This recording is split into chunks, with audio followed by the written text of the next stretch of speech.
بسم اللہ الرحمن الرحیم۔ جو شخص آخرت کی کھیتی کا طالب ہو اس کے لیے ہم اس کی کھیتی میں اضافہ کریں گے، اور جو دنیا کی کھیتی کا طلبگار ہو اس کو ہم اسی میں سے کچھ دیں گے، اور اس کا آخرت میں کچھ حصہ نہ ہوگا۔ کیا ان کے ایسے شریک ہیں جنہوں نے ان کے لیے ایسا دین مقرر کیا ہے جس کا اللہ نے حکم نہیں دیا؟ اور اگر فیصلے کے دن کا وعدہ نہ ہوتا تو ان میں فیصلہ کر دیا جاتا، اور جو ظالم ہیں ان کے لیے درد دینے والا عذاب ہے۔ تم دیکھو گے کہ ظالم اپنے اعمال کے وبال سے ڈر رہے ہوں گے اور وہ ان پر پڑھ کر رہے گا۔ اور جو لوگ ایمان لائے اور نیک عمل کرتے رہے وہ بہشت کے باغوں میں ہوں گے، وہ جو کچھ چاہیں گے ان کے پروردگار کے پاس موجود ہوگا۔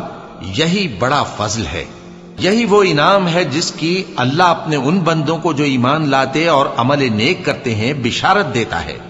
کہہ دو کہ میں اس کا تم سے کچھ صلہ نہیں مانگتا مگر تم کو قرابت کی محبت کا لحاظ تو چاہیے، اور جو کوئی نیکی کرے گا ہم اس کے لیے اس میں ثواب بڑھائیں گے۔ بے شک اللہ بخشنے والا ہے، قدردان ہے۔ کیا یہ لوگ یہ کہتے ہیں کہ پیغمبر نے اللہ پر جھوٹ باندھ لیا ہے؟ اگر اللہ چاہے تو اے نبی تمہارے دل پر مہر لگا دے، اور اللہ جھوٹ کو نابود کرتا ہے اور اپنی باتوں سے حق کو ثابت کرتا ہے۔ بے شک وہ دلوں کی باتوں تک سے واقف ہے، اور وہی تو ہے جو اپنے بندوں کی توبہ قبول کرتا ہے اور ان کے قصور معاف فرماتا ہے، اور جو کچھ تم کرتے ہو وہ جانتا ہے۔ اور جو لوگ ایمان لائے اور عمل نیک کرتے رہے ان کی دعا قبول فرماتا اور ان کو اپنے فضل سے مزید عطا کرتا ہے، اور جو کافر ہیں ان کے لیے سخت عذاب ہے۔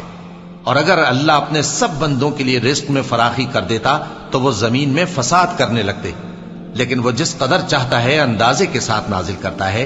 بے شک وہ اپنے بندوں کو جانتا ہے، دیکھتا ہے، اور وہی تو ہے جو لوگوں کی نا امید ہو جانے کے بعد میں برساتا اور اپنی رحمت یعنی بارش کی برکت کو پھیلا دیتا ہے، اور وہ کارساز ہے، لائق حمد و ثنا ہے۔